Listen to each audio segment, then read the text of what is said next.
ఈరోజు మనం అంటే మెడిసిన్కి సంబంధం లేని టాపిక్ ఒకటి డిస్కస్ చేయడానికి కలిసాము. యాజ్ యూ నో, ఈరోజు 17th ఆగస్ట్. సో మీరందరూ వినుంటారు, nationwide all over India అందరు డాక్టర్స్ ఫర్ 24 hours 24 గంటలు ఈరోజు 6 నుంచి రేపు 6 వరకు ఆల్ ఎలెక్టివ్ సర్వీసెస్ అంటే ఎలెక్టివ్ సర్జరీస్ కానీ ఓపీస్ కానీ అన్నీ క్యాన్సిల్ చేసాము. ఎందుకు చేసాము ఏంటి అనే దాని గురించి కొంచెం డిస్కస్ చేయడానికి ఈ వీడియో చేస్తున్నాను. సో మీ అందరికీ తెలుసుంటుంది ఆగస్ట్ 9th ఏం జరిగింది అనేది. ఏం జరిగింది అంటే ఆర్జీ కర్ అనే హాస్పిటల్ కోల్కతాలో వెస్ట్ బెంగాల్లో ఒక second year female doctor rape చేసి మర్డర్ చేయబడింది. ఈ విషయం మీకు అందరికీ తెలుసు. దాని డీటెయిల్స్ నాకు చెప్పాలన్నా నోట్లోంచి రాదు, ఎందుకంటే ఆ జరిగిన ఇన్సిడెంట్ అంత గ్రూసంగా ఉంది. ఇట్ వాజ్ పోస్ట్మార్టం రిపోర్ట్ కూడా చూస్తే తెలిసింది ఏంటంటే ఒక్క మనిషి కాదు, గ్రూప్లో రేప్ జరిగిపడింది, ఒక్కరు కాదు. అండ్ ఆవిడ చాలా వైలెంట్గా రేప్ జరిగింది. ఆ వైలెన్స్ ఏంటంటే ఆమె కళ్ళల్లోంచి బ్లడ్ రావడం, నోట్లోంచి బ్లడ్ రావడం, చాలా ఇరిగిపోవడము. అండ్ ఆన్లైన్ ఆ ఫొటోస్ చూస్తే ఐ పర్సనలీ రిక్వెస్ట్ ఆ ఫొటోస్ ఎవరూ షేర్ చేయకండి ప్లీజ్. ఆవిడ ఎక్కడ చనిపోయి ఉన్నా సరే ఆ ఫొటోస్ ఇలా షేర్ అవ్వడం చూసి కూడా ఇప్పుడు ఎవరు ఆ పరిస్థితుల్లో ఉన్నా కూడా ఫొటోస్ అలా షేర్ చేస్తూ ఉంటే కూడా she will not be happy. ఆ ఫొటోస్ అందరు చూసుంటారు ఎంత గ్రూసంగా ఉంది, ఏంటి జరిగింది అనేది. సో ఈ టాపిక్ అంతా వదిలేస్తే డాక్టర్ ఫిమేల్ కాదండి ఇక్కడ టాపిక్. ఒక ఆడ మనిషి, like first is a female. మాకు ఇప్పుడు రెస్పాన్స్ వచ్చే కూడా ఫస్ట్ ఫిమేల్. కానీ డాక్టర్ ఫిమేల్ అని ఎందుకు డిస్కస్ చేస్తున్నాం అంటే, మీకు ఈ మధ్య జరిగిన రేప్స్ అన్ని వాటిలో చాలామంది చాలా మాటలు అంటూ ఉంటారు. లైక్ ఏంటి, రేప్ జరిగింది అనుకోండి, ఫస్ట్ ఏం చెప్తారు, ఆ అమ్మాయి ఏదో వేసుకునే బట్టలు సరిగ్గా లేవేమో అందుకనే వాళ్ళు చూసి రేప్ చేశారేమో, లేదంటే ఉండకూడని ప్లేస్లో ఉండాల్సిన టైంలో లేరు, నైట్ పబ్బులు తిరుగుతున్నారు, పార్టీలు చేసుకుంటున్నారు అందుకనే రేప్ అయింది. కానీ ఈ కేసులో ఏమైంది, ఒక డాక్టర్ నైట్ డ్యూటీ చేస్తుంది, 36 గంటలు నైట్ డ్యూటీ. ఆ నైట్ డ్యూటీ చేస్తున్నప్పుడు మోస్ట్లీ అప్రోప్రియేట్గానే బట్టలు వేసుకుంటారు, బట్టలు ఇండీసెంట్గా వేసుకొని డ్యూటీకి వెళ్ళే ఛాన్స్ ఉండదు. అండ్ బయట ఏమి పార్టీలకి తిరిగి పబ్బులు తిరిగి కాదు, తను ఉన్నది సొంత హాస్పిటల్లో. ఆ సొంత హాస్పిటల్లో డీసెంట్గా డ్రెస్ చేసుకొని తెలిసిన వాళ్ళ సరౌండింగ్లో, తెలియని వాళ్ళతో, స్ట్రేంజర్స్తో కాదు, తెలిసిన వాళ్ళ సరౌండింగ్స్లో ఉండి ఇంత ఘోరంగా అట్లీస్ట్ యాజ్ అ ఫిమేల్ నేను చెప్పగలను, బైక్ ఎవ్రీబడి మేమందరం ఏమనుకుంటామంటే చనిపోవడం బెటర్ రేప్ చేయించుకోవడం కంటే. ఇది ప్రతి మహిళ అర్థం చేసుకోగలదు. అండ్ ఈ టాపిక్ డిస్కస్ చేస్తుంటే ఈ మధ్య ఎవరితో అయినా మా కొలీగ్స్తో లాస్ట్ 1 week నుంచి నేనైతే కనీసం ఒక స్టేటస్ కూడా పెట్టలేకపోయాను. ఎందుకంటే నాకు అసలు యాక్సెప్ట్ చేయడానికి, దాన్ని చూడడానికి ఇలా జరుగుతుంది అని తర్వాత అందరం మాట్లాడుకుంటున్నారు. అందరం మా డాక్టర్స్ కలిసి మాట్లాడుకుంటుంటే ప్రతి ఒక్కరి కళ్ళల్లో లిటరల్లీ నీళ్లు తిరుగుతూ ఉన్నాయి. అంటే ఎందుకు, ఏం చేస్తున్నాం మనం, ఎందుకు ఇదంతా భరించాలి, ఏం జరుగుతుంది? సో ఫర్ ఎగ్జాంపుల్ నా స్టోరీయే చెప్దాం అనుకోండి, సింపుల్గా షేర్ చేయడానికి. నేను 10th క్లాస్లో I was a very bright student, multi tasker. మ్యాథ్స్లో చాలామంది ఏంటంటే బయాలజీ ఎందుకు తీసుకుంటారంటే మ్యాథ్స్ సరిగ్గా రాదు అని తీసుకునేవాళ్ళు. నాకు మ్యాథ్స్లో 100కి 100 వచ్చేవి. రామానుజన్ అకాడమీ అని అప్పుడు ఉండేది. I was like doing very well. And నాకు డాక్టర్ అవ్వాలని ఉండేది పర్సనల్గా. సంహౌ ఏమో చిన్నప్పుడు ఏదో చూసానేమో I was interested in biology, doctor అవ్వాలని బ్రెయిన్లో అలా ఉండిపోయింది. మా డాడీ నేను ఇంటర్లో బైపీసీ జాయిన్ అవుతాను అని చాలా రిక్వెస్ట్ చేశాను. మా డాడీ వద్దు అన్నారు. ఇది ఎప్పుడు ఈ డిస్కషన్ 25 years బ్యాక్. అప్పటికి ఇంత ఘోరంగా లేదు, ఇన్ని మర్డర్లు జరగలేదు, డాక్టర్స్ మీద ఇన్ని అటాకులు జరగలేదు, ఇంత బ్యాడ్ సిచ్యువేషన్ లేదు. అప్పుడు కూడా మా డాడీ వద్దు అన్నారు. ఎందుకు నీకు అన్ని సంవత్సరాలు ఎందుకు చదవాలి, అంత కష్టం ఎందుకు పడాలి? అండ్ మా డాడీ ఆల్రెడీ హెల్త్ ఫీల్డ్లో కొంచెం అవగాహన ఉంది. సో ఈ నోస్ దట్ మనీ కూడా అంత ఎక్కువ ఉండదు. What are you trying to get, అంత కష్టపడి ఏం సాధిస్తావు? యాజ్ ఎ వెల్ విషర్ నాకు చెప్తున్నారు. అండ్ హీ వాజ్ లైక్, నువ్వు ఎంబీఏ చేయి, you're good at maths, IIT join అవ్వు, ఎంబీఏ చేయి, ఫైనాన్స్, అప్పట్లో ఫైనాన్స్ ఎంబీఏ చాలా బాగుండేది, దాంట్లో చేయి, నీ లైఫ్ చాలా ఈజీగా ఉంటుంది, సెటిల్ అవుతుంది, you learn well, you settle well. That is what he was suggesting. Actually good suggestion. కానీ నేనేం చేశాను, I said no, I want to become a doctor. నేను వినలేదు. 1 month మా డాడీతో గొడవ పడ్డాను. అండ్ హీ వాజ్ లైక్, నీకు సీట్ రాదేమో అంటే నేను గొడవ పడి నాకు సీట్ వస్తుంది కంపల్సరీ, నేను చదువుకుంటాను, హాస్టల్కి వెళ్ళి చదువుకుంటాను, వెళ్ళి హాస్టల్లోకి వెళ్ళి చదువుకొని ఫైనల్లీ సీట్ వచ్చింది, డాక్టర్ అయ్యాను, అయిపోయింది, ఎంబీబీఎస్ అయింది. నెక్స్ట్ యూఎస్ఎంఎల్ఈ వెళ్ళడానికి కూడా నేను యూఎస్ఎంఎల్ఈ క్లియర్ చేశాను, నాకు సీట్ వచ్చింది యూఎస్లో కూడా. స్టిల్ అక్కడికి వెళ్ళి ఒక 2 months ఉన్నాక అనిపించింది ఏమో, అప్పుడు నా ఏజ్ జస్ట్ 20-21. అప్పటికి ఇంకా నాకు ప్రపంచంతో పరిచయం లేదు. చదువుకుంటాను కానీ మనుషులు ఎట్లా ఉంటారు, పేషెంట్స్ మనతో ఎట్లా బిహేవ్ చేస్తారు, జనాలు ఏం జరుగుతున్నాయి చుట్టుపక్కల అనేది తెలియదు. I was just out of ఇంకా. And I was very very very patriotic. India నుంచే ఉండాలి, ఇండియా నుంచి వెళ్ళకూడదు. అది స్ట్రాంగ్ రీజన్. అక్కడికి వెళ్ళాను, ఎగ్జామ్ రాశాను, మా డాడీకి కాల్ చేశాను, నేను యూఎస్లో ఉండను, నాకు అన్నీ ఉన్నాయి, డబ్బులు ఉన్నాయి. చాలామంది అక్కడ అన్ని చోట్ల తిప్పారు. ఇక్కడ డాక్టర్స్ లైఫ్ ఎట్లా ఉంటుంది తెలుసా, ఎందుకు వెళ్ళిపోతున్నావు, సీట్ ఉండి ఛాన్స్ ఉండి ఎందుకు వెళ్ళిపోతున్నావు అంటే తిప్పి చూపించారు. కొంతమంది ఇళ్లలో పెద్ద విల్లాస్, లిటరలీ మ్యాన్షన్స్, అండ్ వెనక పెద్ద బోటు, ప్రైవేట్ లేక్, పని మనుషులు. ఎక్కడ యూఎస్ వెళ్తారు, ఏం పని మనుషులు, పని ఉంటుంది అని, everything is there. Literally you're like a king there, king and queen life. అప్పుడు నేను వద్దు, ఇక్కడ అవసరం లేదు, నేను I will go back to India, నేను సర్వ్ చేసుకుంటాను, ఇది వచ్చేసాను. మళ్ళీ ఇక్కడికి వచ్చాక సర్జరీకి బ్యాంచ్ జనరల్గా ఆడవాళ్ళు తీసుకోవడం అనేది, ఎందుకంటే చేయలేక కాదు, సర్జరీ అనేది స్కిల్ అనేది డెవలప్ చేసుకుంటే ఎవరికైనా వస్తుంది. కానీ ఫిమేల్స్ జనరల్గా మీరు చూసే ఉంటారు, ఆడవాళ్ళు సర్జన్స్ చాలా తక్కువ మంది ఉంటారు. అండ్ దాంట్లోనూ ఆడవాళ్ళు సర్జికల్ ఆంకాలజిస్ట్ అంటే క్యాన్సర్ స్పెషలిస్ట్ చాలా తక్కువ మంది ఉంటారు. ఎందుకు అంటే చేయలేక కాదు, ఎందుకు అంటే ఇట్స్ లాంగ్ స్టాండింగ్, డ్యూరేషన్ చాలా ఎక్కువ, అండ్ ఆ లైఫ్ స్ట్రెస్ చాలా స్ట్రెస్ఫుల్గా ఉంటుంది. పొద్దున్న నుంచి సాయంత్రం వరకు నుంచొని ఉండాలి, physically straining, and at the end of the day we go back home and take care of kids, family. It's not like just because మేము డాక్టర్స్ అయిపోయాం కాబట్టి ఇల్లంతా వదిలేసి పిల్లల్ని వదిలేసి తిరగము. So it is a very difficult job ఫిమేల్స్కి, అందుకనే అందరూ తీసుకోరు. కానీ చాలామంది ఫిమేల్స్ ఇప్పుడు డేర్ చేసి తీసుకుంటున్నారు. ఇప్పుడు నాకు కూడా చాలామంది కాల్స్ ఎట్లా వస్తాయంటే, నేను ఫిమేల్ డాక్టర్ని కాబట్టి ఎత్తుక్కుంటూ ఫిమేల్స్ అందరూ కంఫర్టబుల్గా ఉంటారు కాబట్టి వస్తారు చాలామంది, ఎందుకంటే అంత డెఫిషియన్సీ ఉంది. ఇదంతా ఎలా జరిగింది, మేబీ ఒక 20 years బ్యాక్ మా మోటివేషన్ ఎట్లా ఉంది అంటే చేయాలి చేయాలి చేయాలి అని. ఇప్పుడు ఇవన్నీ చూస్తూ ఉంటే మేబీ నేను ఇప్పుడు 10th క్లాస్లో మళ్ళీ ఉండుంటే, నేను ఇప్పుడు ఇంటర్మీడియట్ చదవాలి, నేను ఇప్పుడు సర్జరీ తీసుకోవాలి, నైట్ డ్యూటీలు చేయాలి ఒక్కదాన్నే. మేము నైట్ డ్యూటీలు చేసేటప్పుడు ఎట్లా ఉంటుందంటే అండి, 24 hours కాదు, 36 hours డ్యూటీస్ ఉంటాయి కంపల్సరీ అందరికీ. ఆ 36 hoursలో గవర్నమెంట్ హాస్పిటల్లో నేర్చుకుంటే బాగా ట్రైన్ అవుతాం. మెరిట్ స్టూడెంట్స్ అందరం గవర్నమెంట్ హాస్పిటల్స్కి వెళ్తాము, ట్రైనింగ్ బాగుంటుంది, కష్టపడతాము. ఆ పరిస్థితులు ఎట్లా ఉంటాయంటే, గవర్నమెంట్ హాస్పిటల్స్కి మీరు ఎవరైనా వెళ్ళి ట్రీట్మెంట్ చేసుకోవడానికి ఎంత భయపడతారు. నేను ఉస్మానియాలో చేశాను. ఉస్మానియాకి లిటరలీ ఇంటికి వచ్చాక మా పేరెంట్స్ వాసన వస్తున్నావు, అక్కడ ఎవరన్నా అంతా ఈ వాసనలు ఎట్లా బతుకుతారు, ఎక్కడ పడితే అక్కడ అంత గలీజ్గా ఉండేదాన్ని, పేషెంట్స్కి కూడా ఇష్టపడట్లేదు. అటువంటిది మేము మా జీవితం మొత్తం అక్కడే ఉంటాం, 24 hours అదే పడుకుంటాం, అదే బాత్రూమ్స్, అదే రెస్ట్ రూమ్స్. మీరు ఆ హాస్టల్స్ చూసారంటే లిటరలీ ఎవ్వరు ఉండలేరు అలాంటి హాస్టల్స్, అంత దరిద్రంగా ఉంటాయి. అండ్ సెక్యూరిటీ అంటారా, సెక్యూరిటీ అనేది లక్. ఏమైనా జరిగింది అనుకోండి, జనరల్ సర్జరీలో నాకు కూడా ఒక పేషెంట్ వెంటబడుతూ ఉండేవాడు. అంటే ఏంటి అంటే హీ వాజ్ జస్ట్ ఆ హాలుసినేషన్, అది పేషెంటా డాక్టరా అని కాదు, మేబీ తనకి ఏదైనా మెంటల్ ప్రాబ్లం ఉంటుంది. సో నాకేమనిపించేదంటే, అతను ఇట్లా చేస్తున్నాడని మా కొలీగ్స్తో అలా షేర్ చేసుకున్నప్పుడు కూడా ఒక మాట అనేవాళ్ళు, నీ వెంటే ఎందుకు పడుతున్నారు ఇంతమంది అమ్మాయిలు ఉన్నప్పుడు.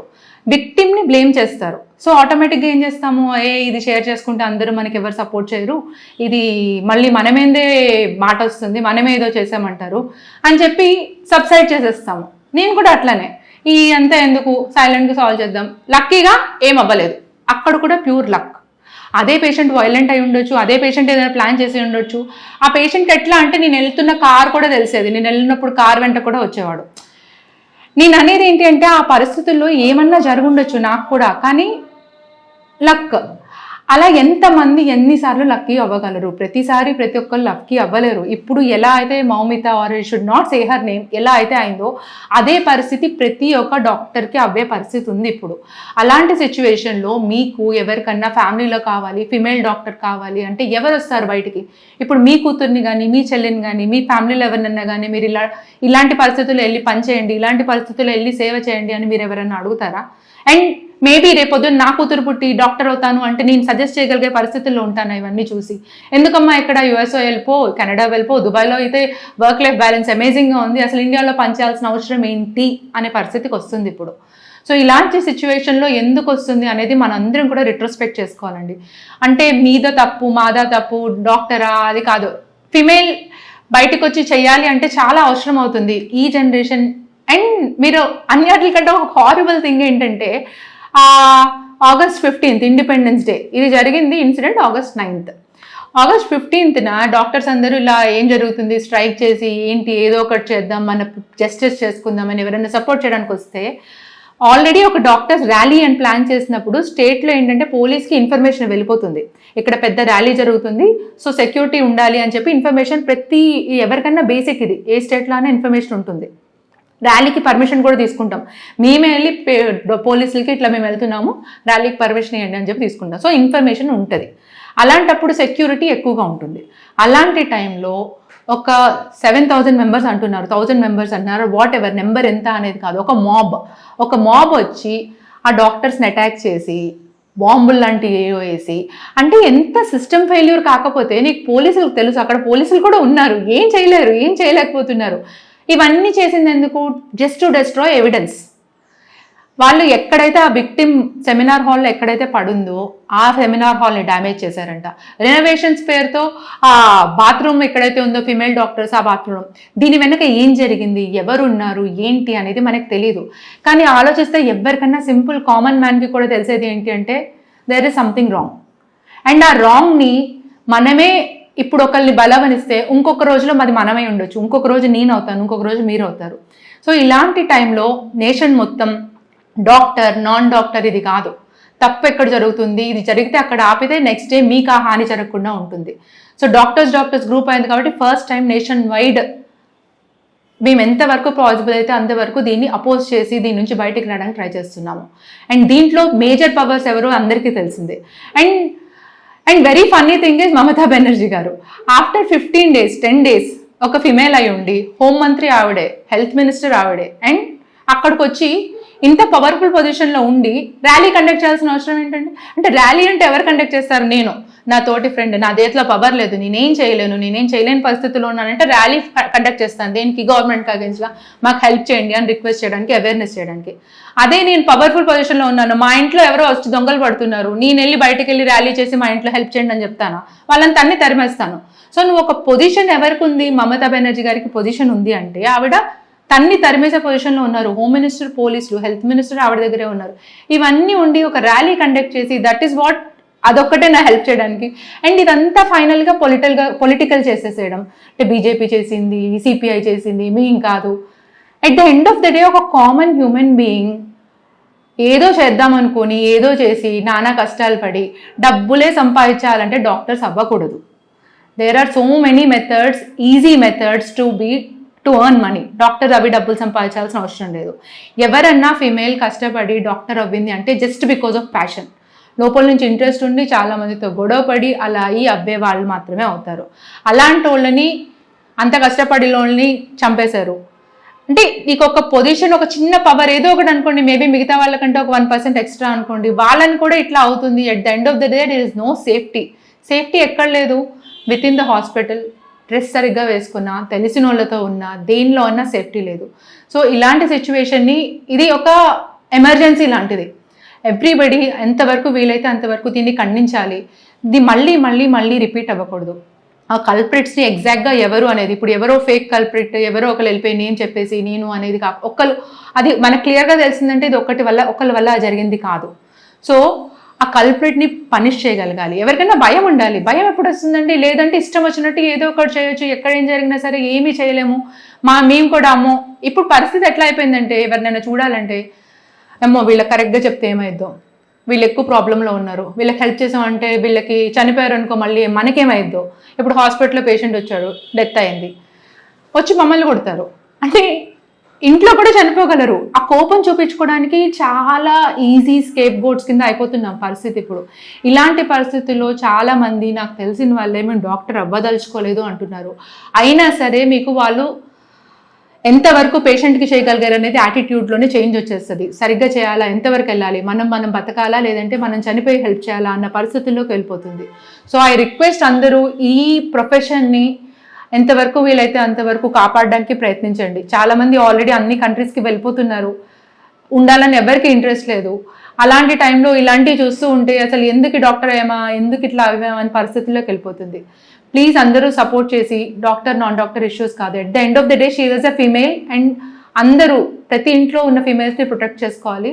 సో మీరందరూ సాలిడారిటీ ఎక్స్పెక్ట్ చేసి ఎంతవరకు వీలైతే అంతవరకు మీ తరపున అట్లీస్ట్ మీ ఫ్యామిలీని ఎడ్యుకేట్ చేయండి. Tell your kids, Sons respect చేయమని చెప్పండి. పూజల్లో వాటిలో పార్టిసిపేట్ చేయించండి. పూజల్లో వాటిలో పార్టిసిపేట్ చేయడం అనేది it's not a religious thing. మీరు ఒక ఉమెన్ని భక్తితో పొడుస్తున్నారు, అమ్మవారు చూపిస్తారు అంటే కోల్కతాలో కూడా కాళీదేవి ఉన్న ప్లేస్లో ఇట్లా అవుతుంది అంటే యూ టీచ్ సమ్ రెస్పెక్ట్. ఉమెన్కి రెస్పెక్ట్ ఇవ్వడం కానీ, ఉమెన్ని ఆమె ఒక powerful figure, you cannot just take her light, ఏది పడితే అది చేసే శక్తి నీకు లేదు అనేది చిన్నప్పటి నుంచే ఇన్కల్కేట్ చేయాలి. ఎక్కడ పడితే అక్కడ లూట్ కామెంట్స్, అమ్మాయిల్ని అలా చేయడం, ఇవన్నీ అవాయిడ్ చేయడానికి మదర్స్ ఫాదర్స్ ఇంట్లో నుంచి స్టార్ట్ చేయాలి. స్కూల్ టీచర్స్ చెప్పాలి. మన చుట్టుపక్కల చిన్న చిన్న ఏమైనా జరుగుతున్నప్పుడు కూడా మనం సైలెంట్గా ఉండకూడదు. We have to talk back. నాకెందుకులే, నాకేం పోయింది అనే యాటిట్యూడ్ మానేయాలి. అండ్ డిస్కస్ చేస్తుంటే మేబీ ప్రతి ఒక్కరికి తెలిసిందే, there is no female who has not been sexually assaulted. ప్రతి ఒక్కరు మొలెస్ట్ అయ్యే ఉంటారు. రోడ్డు మీద నడుస్తుంటే ఎవడో ఒకటి టచ్ చేస్తాడు, బస్సులో వెళ్ళాలంటే భయం, మెట్రో ఎక్కాలంటే భయం. ఈ విషయం అందరికీ తెలిసిందే. అండ్ ఇలాంటి పరిస్థితుల్లో ఇంకా ఎందుకున్నాము? డెవలప్డ్ కంట్రీ అంటాము. మనం కూడా మా వాళ్ళందరూ వచ్చేసేయండి, ఎందుకు ఇండియాలో లేనిది ఏంటి అని చెప్పేదాన్ని ఇప్పటిదాకా. ఇప్పుడు అనిపిస్తుంది ఇండియాలో లేనిదేంటి అనేది కాదు ఆలోచించాల్సింది, ఇండియాలో జరుగుతుంది ఏంటి, ఎంతవరకు దీన్ని ఆపగలము. సో యాటిట్యూడ్ చేంజ్ అనేది బిగిన్ అవ్వాలి. And to all my female friends, నేను కూడా అదే యాటిట్యూడ్తో ఉండాలి. నాకేం జరిగిద్ది, నాకేంటి, నేనేమవుతాను, ఇది చాలా ధైర్యం ఉంటుంది నాకు, ఒక బ్రేవరీ అదే ఉండేది. ఇప్పుడు అనిపిస్తుంది at the end of the day being, ఎవరినైనా అనుమానించడం, ఏదైనా సిచ్యువేషన్లో తప్పుగా అనిపిస్తుంది అంటే భయపడి వెనక్కి వెళ్ళడం, ఎవరైనా హెల్ప్ తీసుకోవడం అనేది not a weakness, it is a smartness. Situation assess చేసుకొని మిమ్మల్ని మీరు కుదిరినంత వరకు ప్రొటెక్ట్ చేసుకోండి. అండ్ అందరూ ఎంతవరకు కుదిరితే అంతవరకు please respect. And this is not the way for anybody to end. I hope she rest in peace. And ఇలాంటి మళ్ళీ రిపీట్ అవ్వకుండా ఉండాలని I pray with all my heart. Thank you అండి.